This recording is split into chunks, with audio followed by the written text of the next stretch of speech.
Yes. आज हमने अपने डिस्ट्रिक्ट के कार्यकर्ताओं की सरसा की मीटिंग बुलाई थी और जो हमने कैंडिडेट खड़ा किया है यहाँ से संदीप वाल्मीकि, साथ में तो उसके कार्यकर्ताओं के साथ इंट्रोडक्शन करवाई और उसके साथ साथ आगे कैसे इलेक्शन को लड़ना है उसकी हल्के वाइज साथियों की ड्यूटियां लगाई है। जहां हमारा हल्का का अध्यक्ष और हल्का का इंचार्ज दोनों मिलकर के इस इलेक्शन का संचालन करेंगे अपने अपने विधानसभा क्षेत्र में, वही कार्यकर्ता और जोन इंचार्जों की भी मैंने आज ड्यूटी लगाई है कि वो आज के बाद अपने अपने जोन की बैठक करें और जो जोन इंचार्ज है वो जोन के कार्यकर्ताओं को साथ लेकर के एक के घर डोर टू डोर वोट मांगने के लिए जाए। मुझे अपनी टीम पे बहुत भरोसा है। सारे के सारे जो साथी हैं वो अगले एक हफ्ते में कोई शहर का वार्ड ऐसा नहीं बचेगा जो डोर टू डोर नहीं हो जाएगा, कोई गांव का ऐसा वार्ड नहीं होगा जिसके अंदर डोर टू डोर हाजिरी ना लग जाए, एक एक मतदाता से जा करके वोट की अपील ना करके आ जाए। उसके साथ साथ मैंने कैंडिडेट्स के भी प्रोग्राम बनाने के लिए कहा है और मैं स्वयं भी सरसा में 3-4 दिन जो है सारे विधानसभा क्षेत्रों में लगा करके जाऊंगा।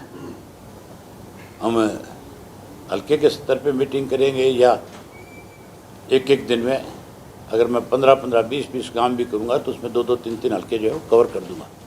सारा का सारा लोकसभा क्षेत्र में स्वयं भी कवर करूंगा और वहीं अपने साथियों की सबकी ये जिम्मेवारी रहेगी कि कोई भी यहाँ से अपना सरसा जिला में ही रह करके अपने उम्मीदवार के पक्ष में काम करे। किसी को बाहर जाने की ज़रूरत नहीं, ना हिसार जाने की ज़रूरत, ना कुरुक्षेत्र आने की ज़रूरत है। ये मैंने आज सबकी ड्यूटियाँ लगाई है। हमारे कार्यकर्ताओं का बहुत उत्साह, बहुत हौसला है। कांग्रेस के पास और भाजपा के पास केवल अब एक प्रचार है जो हमेशा झूठ का सहारा लेकर के अफवाहें फैला करके कहीं ना कहीं मतदाताओं को गुमराह करने की कोशिश करता है। हमने जैसे ही संदीप का नाम दिया, यूथ है, पढ़ा लिखा लड़का है, इंजीनियर है, छोटी उम्र का है, ये जो जितने भी पुराने धुरंधर राजनीतिक आदमी हैं इनका और कोई काम नहीं बचा। अब ये अगले की कैसे उसका तोड़ निकाला जाए उस काम में लग जाते हैं। कांग्रेस का जहाँ दिवाली इस बात को लेकर के पिट गया आज कि आज तक कांग्रेस अपने उम्मीदवार तय नहीं कर पाई, अब तक संगठन नहीं बना पाई। आज भी कांग्रेसी जूतम बजा रहे हैं आपस में।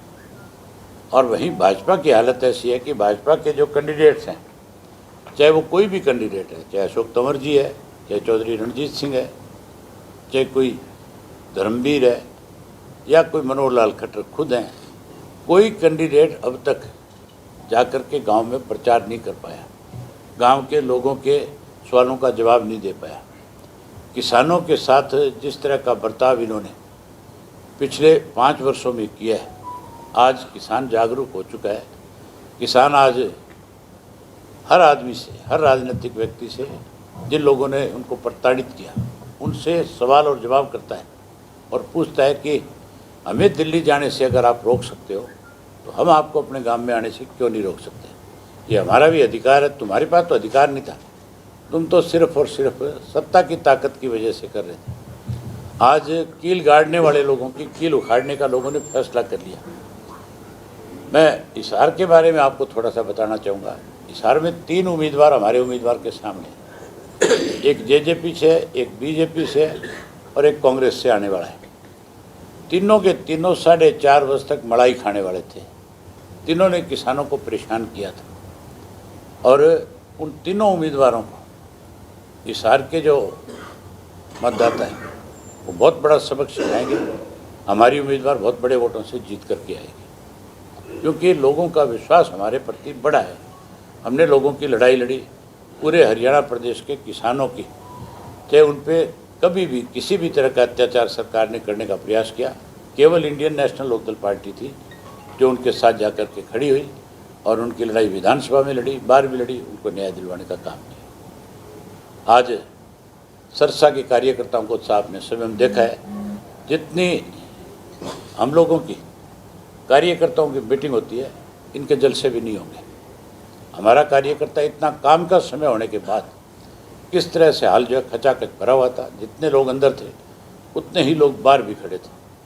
तो इससे आप ये अंदाज़ा लगा सकते हो कि हमारा कार्यकर्ता जो है वो उत्साहित तो है ही है, उसको ये भरोसा है कि मैं अपना बूथ हर हालत में जीतूंगा। लोगों पे विश्वास है। चुनाव में राष्ट्रीय मुद्दों की बजाय क्षेत्रीय मुद्दे ज़्यादा हरियाणा में हावी है। ये जो दोनों पार्टियां, ये नेशनल पार्टी जो है, इनकी सोच ये है कि क्षेत्रीय पार्टियां ख़त्म हो, ताकि नेशनल के स्तर के ऊपर तुम दो पार्टियां ही सत्ता में रह सको। जबकि क्षेत्रीय पार्टियों का भी सेंटर में दखल पूरा होना चाहिए। अगर क्षेत्रीय पार्टियों का सेंटर में दखल नहीं होगा तो फिर सेंटर अपनी मनमर्जी चलाएगी, फिर वो अपनी मनमर्जी के निर्णय लेंगे, फिर वो स्टेट को दबा के रखना चाहेंगे। इसलिए क्षेत्रीय पार्टियों के मेंबर पार्लियामेंट भी जीत करके जाना बहुत ज़रूरी है। और इसलिए लोग जिताते हैं कि जो आपकी रीजनल पार्टियाँ हैं, रीजनल पार्टियाँ आम आदमी की पीड़ा को समझती हैं। उसको आम आदमी का पता है कि मैंने इसको किस तरह से लाभ पहुंचाना है, मैंने इसकी कैसे मदद करनी है, कैसे सहायता करनी है। इसीलिए लंबे समय तक देखा नहीं आपने, इस देश में आज भी रीजनल पार्टियां जो है ज़्यादातर स्टेट में सत्ता में है, और आज भी ज़्यादातर रीजनल पार्टियों के मेंबर पार्लियामेंट ही बनाए जाते हैं। अगर बीजेपी और कांग्रेस जो है, ये दोनों ये कहती है कि हम नेशनल पार्टी हैं, तो फिर ये रीजनल पार्टियों का सहारा क्यों लेती है? उनको छोड़ देना चाहिए, फिर इनको अकेले अपने दम पे लड़ना चाहिए। ना कांग्रेस अपने दम पे लड़ सकती, ना बीजेपी अपने दम पे लड़ सकती। कांग्रेस ने एनडीए बना लिया, वहीं उन्होंने वो बना रखा है आपका एनडीए जो है, इंडिया और एनडीए दो बना रखे हैं अलग। तो ये मान